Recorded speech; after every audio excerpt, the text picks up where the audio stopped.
Halo sobat anime, gas lagi dah Feng Hao. Langsung aja kita gaskanlah Feng Hao-nya. Mereview sedikit dari part sebelumnya. Feng Hao yang ingin membuat senjata spiritual, dirinya mendatangi seorang master tua, yaitu Pak Tualu, untuk meminta bantuannya. Namun di sini Pak Tualu ternyata dia tidak mau melakukannya. Namun setelah melakukan sebuah penawaran negosiasi yang cukup menarik, pada akhirnya Pak Tua itu dia pun mau. Ketika dia tahu kalau ternyata Feng Hao adalah seorang kultivator bela diri dan juga seorang alkemis tingkat surgawi yang ternyata memiliki dua atribut. Apa? Tidak mungkin. Bagaimana bisa ini terjadi? Aku belum pernah merasakan atribut es dan juga api bersama-sama.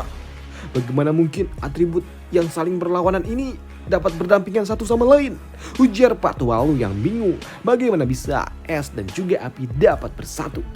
Namun untuk Feng Hao, ya jelas dirinya menginginkan sebuah senjata yang dapat memaksimalkan potensi yang dia miliki. Dan itu membuatnya bertanya, Pak Tualu, lantas bagaimana? Apakah kau dapat membuat senjata seperti apa yang aku minta? Master, atribut ganda ini belum pernah terjadi. Dan sepertinya ini agak sedikit sulit untuk dapat melakukannya. Menggabungkan dua atribut yang saling berlawanan satu sama lain. Dan ini ujar Pak Tualu yang ragu. Namun di sini Feng Hao dia berujar, Master Lu, tidak perlu disatukan. Cukup pisahkan saja dan buatlah sekat pemisah di antara dua bilahnya. Oh, baiklah, aku mengerti. Aku akan mencobanya, sambut dari Master Lu. Tapi ya, Master Feng, kau juga harus menyiapkan bahan-bahannya. Ya, tidak usah khawatir. Soal itu aku telah menyiapkannya, sambut dari Feng Hao. Sedangkan di dalam hati, ya untung saja. Aku punya support dari Pak Tua Yu. Jika tidak, berhabis sudah. Dari mana aku bisa mendapatkan spirit iron? Dan benar saja, beberapa hari kemudian tiba-tiba saja muncul cahaya yang dapat menembus langit. Cahaya yang sangat menyilaukan yang dapat dilihat oleh mereka semua yang ada di kota ini. Dan itu membuat para penduduk yang melihatnya, mereka pun tahu cahaya itu bersumber dari mana. Ya, Pak Tua itu dia benar-benar orang yang sangat aneh. Dia benar-benar dapat melakukannya, membuat senjata tingkat tinggi. Memang hanya dialah yang dapat melakukannya, pikir para penduduk kota menyaksikan keajaiban terciptanya sebuah senjata spiritual tingkat atas, senjata dua elemen. Karena benar saja sumber cahaya itu berasal dari senjata yang berhasil diciptakan oleh Pak Tua Lu. Ya, akhirnya selesai juga sambut Pak Tua ini. Master Feng, silakan berikanlah essence milikmu, ujar Pak Tua ini. Karena memang begitu diteteskan essence dari Feng Hao, memancarkan dua elemen api dan juga es secara bersama-sama di setiap bilah yang ada. Wow, gila. Ini benar-benar luar biasa sambut dari Feng Hao. Dan karena benda ini diciptakan oleh Master Lu, maka dari itulah Master Lu, tolong berikanlah nama untuk benda ini, sambut dari Feng Hao. Ya bagaimana kalau kita sebut sebagai Wu Feng, sambut dari Pak Tua Lu. Dan kini 1 bulan kemudian, setelah mendapatkan benda apa yang ia inginkan, kini Feng Hao dia pun pamit. Namun sebelum pergi, Feng Hao dia berpesan, Master Lu, aku akan pergi meninggalkan kota ini dan aku juga tidak tahu kapan aku akan kembali. Dan aku juga telah meninggalkan beberapa resep untuk dirimu. Dan hanya saja, tolong jangan tingkatkan dosis yang telah ada karena itu sangat berbahaya. Baik, aku mengerti. Namun apakah Master Feng akan pergi jauh? Tidak Master Lu, aku akan pergi menuju reruntuhan kuno yang ada di dekat kota ini sebelum aku pergi ke tempat yang lainnya. Baiklah, karena memang Master Feng akan pergi ke area reruntuhan, aku memiliki sebuah peta yang mungkin saja akan berguna untuk Master Feng. Namun ingat, Master Feng, kau tetap harus waspada. Baik, aku mengerti. Terima kasih dan sampai jumpa lagi, sambut dari Feng Hao. Maka dari itulah kini Feng Hao dia pun berpisah dengan kota Juan ini. Dan kini beberapa hari kemudian Feng Hao dia pun pergi menuju sebuah reruntuhan kuno. Dan di tempat ini Feng Hao yang baru saja masuk, dia berpikir, sepertinya tempat ini telah sering dikunjungi oleh banyak orang. Dan seharusnya harta yang ada di tempat ini ya sepertinya telah diambil oleh semua orang. Namun tiba-tiba saja lah Lira dia pun muncul. Hei Lira, ada apa? Namun untuk Lira dia pun mencoba untuk menuntun jalan ke tempat yang cukup menarik. Dan untuk Feng Hao ya, karena dia tahu Lira adalah makhluk kuno yang peka akan sumber energi, membuat Feng Hao dia memutuskan untuk mengikuti arah yang ditunjukkan oleh Lira. Walaupun ya jalan yang dipilih oleh Lira ternyata agak sedikit seram ya guys ya. Karena memang banyak tulang belulang, waduh berserakan, yang artinya sepertinya jalan yang dipilih ini cukup berbahaya. Bahkan perjalanan mereka menelusuri gua ini telah berlangsung selama seharian. Dan itu membuat Feng Hao dia berujar, "Hei Lira, kau ingin membawaku kemana? Dan sepertinya jalan ini belum pernah dilalui oleh orang lain. Jika bukan karena kau yang menuntunku, aku pasti akan memilih jalan untuk mencari sisa-sisa yang ada di aula utama saja." Namun di sini master kecil yang tiba-tiba saja muncul dia berujar, "Ini cukup menarik. Aku juga dapat merasakan kekuatan aneh yang ada di dalam sana." "Hei, ada apa master? Apa yang kau lihat?" tanya dari Feng Hao. Entahlah, aku juga tidak tahu, tapi ya aku yakin kalau ini pasti adalah sesuatu yang cukup menarik. Bersiaplah bocah." Dan sepertinya jalan yang ada di depan sana adalah jalan menuju aula utamanya. Sambut dari master kecil yang membuat Feng Hao, "Lah, benarkah?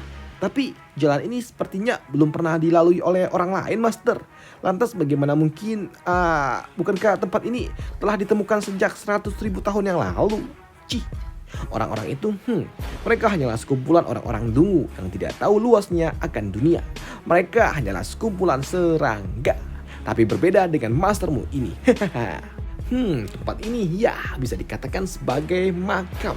Makam di dalam makam, hidden makam.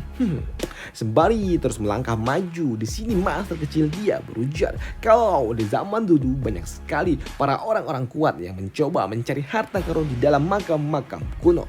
Mereka melakukan ini semua untuk mendapatkan sumber daya yang tertinggal yang dapat membuat mereka menjadi lebih kuat lagi. Karena memang peninggalan-peninggalan yang berasal dari zaman kuno itu sangat luar biasa. Tidak ada yang dapat menebaknya. Jadi seperti itu kah?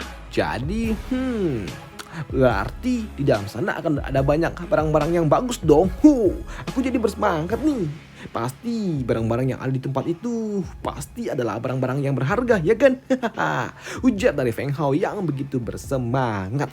Namun di sini master kecil yang melihat Feng Hao berlari membuatnya berujar, "Stop, stop." Apa? Ada apa master? Sambut dari Feng Hao yang langsung ngepot. Di sini master kecil dia berujar, "Hei bocah, saat ini kau hanya ada di ranah Grandmaster. Apakah kau gila mau masuk ke tempat yang seperti itu begitu saja? Itu sama saja kau mencari mati bocah." Makam kuno yang ada di dalam sana sepertinya adalah tempat yang belum pernah dijelajahi oleh orang lain. Dalam arti lain, tempat itu memang pasti penuh akan harta karun.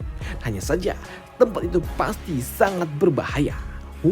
Lantas apa yang harus kita lakukan master? Tanya dari Feng Hao. Bocah, saat ini kau punya monster kecil itu. Jadi ya, biarkanlah dia yang melakukannya. Dia akan baik-baik saja. Karena yang menjaga tempat ini adalah monster. Maka dari itulah sesama monster kuno mereka tidak akan saling menyakiti. Sambut dari master kecil. Maka dari itulah kini mereka yang melanjutkan perjalanannya. Mereka melanjutkannya dengan sangat berhati-hati. Dan kini 3 hari kemudian mereka pun tiba di aula utama. Namun setibanya di aula utama, Feng Hao dia berujar, "Hei, tidak ada apa-apa pun di tempat ini." Cih, dasar. Jangan lihat dengan matamu bocah. Cobalah kau lihat dengan teknik mata yang aku ajarin kemarin. Sambut dari master kecil. Dan begitu Feng Hao dia menggunakan teknik mata miliknya. Barulah dia menyaksikan ternyata ada arah yang sangat besar tepat di hadapannya. Dan ini arah kuno kah? Ya, itu benar. Sambut dari master kecil. Di sini master kecil dia juga berujar kalau ada banyak sekali harta karun di dalam sana. Tapi di dalam sana juga terdapat 3 monster tingkat raja dan juga beberapa lusin monster tingkat atas. Apa? Mendengar hal itu membuat Feng Hao senang. Berarti banyak harta dong. Kita akan kaya master. Kita harus mendapatkannya. Namun di sini master kecil dia berujar, "Hei, bocah. Kau pikir monster kecilmu itu bisa membawa benda-benda besar kah? Nah sekarang cepat, pilihlah. Pilih dua benda kecil apa saja yang ada di dalam sana. Biarkanlah monster kecilmu lah yang membawa benda itu untuk keluar. Baiklah, kalau begitu, aku ingin benda kecil yang ada di atas peti itu. Maka dari itulah, Lira, tolong ya. Tolong ambilkan benda kecil yang hitam itu yang ada di atas sebuah peti, oke? Dan benar saja, Lira, dia pun memasuki area kuno itu. Dia dapat memasukinya begitu saja tanpa adanya sebuah masalah. Hei, Master, lihat. Dia benar-benar dapat masuk ke dalam sana. Ya, aku dapat melihatnya bocah. Memangnya apa yang aneh? Sambut dari Master kecil. Dan benar saja, tidak lama setelahnya, Lira dia pun kembali keluar membawa sebuah kotak kecil sesuai dengan permintaan dari Feng Hao. Melihat Lira yang benar-benar dapat melakukannya, di sini Feng Hao dia sangat senang. Dan namun di sini Master kecil dia juga berujar, "Hei bocah, cepat buka benda itu." Namun begitu dibuka ternyata nggak bisa. Bahkan setelah beberapa jam, nggak bisa juga cuy. Master, tidak bisa dibuka. Aku telah menggunakan semua kekuatanku. Bahkan aku menggunakan kekuatan elemen pun juga nggak kebuka, Master. Sambut dari Feng Hao. Namun di sini Lira dia pun menunjuk ke arah perutnya Feng Hao yang membuat Master kecil. Yang membuat Feng Hao dia berujar, "Hei Lira, apa maksudmu? Kenapa kau menunjuk perutku?" Melihat hal itu, di sini Master kecil dia pun dia baru dan dia juga curiga. Hei, apakah membuka kotak ini harus menggunakan kekuatan energi void kah? Apa? Energi void? Bagaimana bisa aku melakukannya, Master? Kau tahu kan kalau aku masih ada di ranah Grand Master. Bahkan untuk energi void itu sendiri, Master, kau sendiri pun tidak bisa melakukannya, ya kan? Ya, kau benar bocah. Salah satu faktor dari penunjang untuk mendapatkan energi void telah lama menghilang. Bahkan untuk semua kultivator yang ada di ranah void, mereka juga udah nggak ada lagi. Apa? Apa itu, Master? Apa yang menghilang? Entahlah, aku juga tidak tahu. Kalau aku tahu, tentu saja aku tidak ada di tempat ini bersama dirimu. Namun untuk Lira, di sini dia pun meronta-ronta seperti ingin menunjukkan sesuatu yang membuat Master kecil dia berujar, "Hei, sepertinya benda kecil ini dia tahu akan sesuatu. Apakah sesuatu yang hilang itu ada di tempat ini?" Benarkah? Kalau begitu, kita benar-benar beruntung, Master. Tapi Master, dengan kemampuan yang aku miliki saat ini, tidak mungkin bagi diriku dapat mengalahkan monster-monster yang ada di dalam sana. Dan aku juga tidak mau kalau kau harus menggunakan kekuatanmu, karena itu akan berdampak buruk untuk dirimu, Master. Namun di sini Master kecil dia berujar, "Hei bocah, memangnya siapa yang bilang kalau kita akan mengurus para monster itu sendirian? Kita hanya perlu mengambil barang-barang yang ada di dalam sana, bukan untuk melawan para monster." Maka dari itulah, karena memang mereka hanya ingin mendapatkan harta karunnya aja yang ada di dalam sana. Di sini Master kecil dia mulai melancarkan sebuah rencananya, yaitu Master kecil dia berniat untuk dapat menyebarkan sebuah rumor kalau aula utama dari makam kuno ini telah ditemukan, dan berniat menjadikan para kultivator lainnya yang bakalan datang karena penasaran untuk menjadi sebuah tumbal untuk dapat menghadapi para monster-monster penjaga. Dan benar saja, beberapa hari kemudian rumor tentang Tomb Raider telah tersebar ke seluruh kota. Dan berita itu juga telah sampai kepada salah satu keluarga besar yang ada di kota ini. Kakek, aku mendengarkan rumor kalau makam Kaisar telah ditemukan. Dan banyak orang-orang kuat kini pergi ke tempat itu, Kek. Jadi kau memijatku untuk meminta izin kah? Untuk aku mengizinkan kau pergi ke tempat itu kah? Tidak, itu adalah tempat yang sangat berbahaya. Setelah tempat itu terbuka, tentu saja akan membuat tempat itu menjadi tempat yang sangat berbahaya. Akan penuh dengan sebuah pertarungan.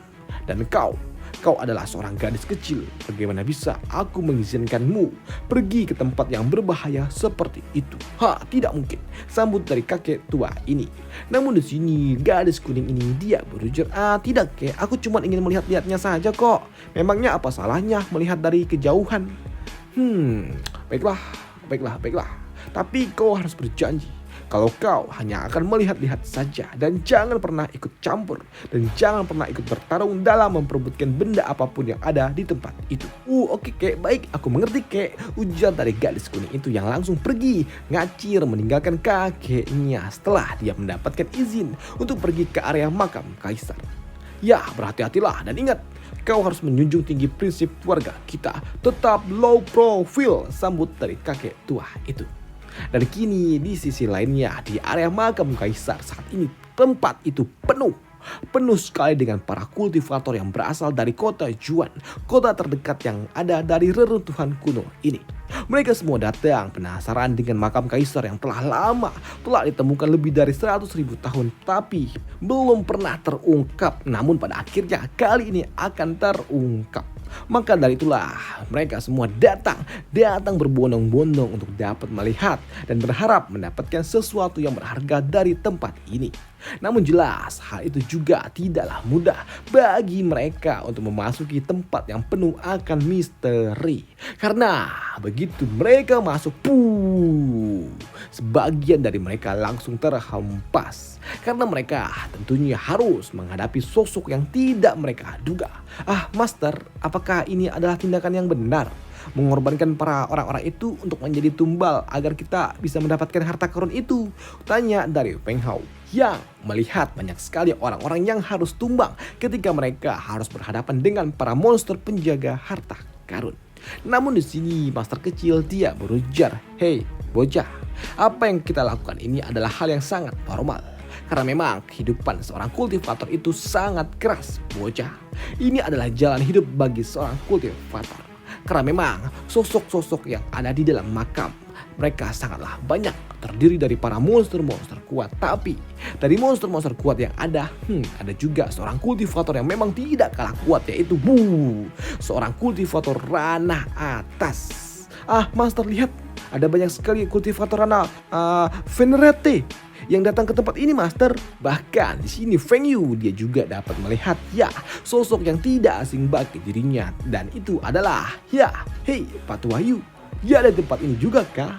Sedangkan untuk para kultivator lainnya, mereka pun langsung berhadapan dengan para monster-monster penjaga makam kaisar. Dan itu membuat area pintu masuk makam ini menjadi sangat chaos, ramai sekali, dan sesuai dengan apa yang diharapkan dari seorang master tingkat venerati. Mereka benar-benar sangat-sangat kuat. Namun setelah mereka menghancurkan monster-monster pembuka, kini dari dalam area gua tiba-tiba saja muncul aura yang sangat menyeramkan. Muncul aura yang sangat menyeramkan dari dalam, dan jelas aura yang begitu kuat, tekanan yang begitu mendominasi ini membuat para kultivator yang ada di area luar kini mereka semua menjadi waspada dengan kemungkinan monster yang akan keluar. Bahkan untuk dapat terus menahan diri, mereka membangun sebuah barrier pertahanan. Cepat, bangun barrier pertahanan. Monster ini sangat kuat. Melihat hal itu, di sini Feng Hao dia berpikir, hei, monster seperti apa yang akan muncul kali ini? Mengingat para kultivator anak venerati saja mereka sampai membangun barrier pertahanan seperti ini, pikir dari Feng Hao. Namun sesuai dengan apa yang diharapkan dari monster tingkat atas kini, tekanan itu semakin menjadi-jadi ketika dentuman kaki monster itu datang mendekati mulut gua itu. Dan ternyata yang datang adalah seekor monster mutan yang terlihat seperti seekor kuda bertanduk layaknya unicorn. Tidak, bukan unicorn, tapi lebih mirip ke arah beacon yang memang memberikan tekanan yang sangat kuat. Dan selesailah cerita kita di sini dulu, dan sampai jumpa next Yuda lagi. Bye, thank you. Ngantuk cuy, gue malam-malam ngerekamnya. Thank you.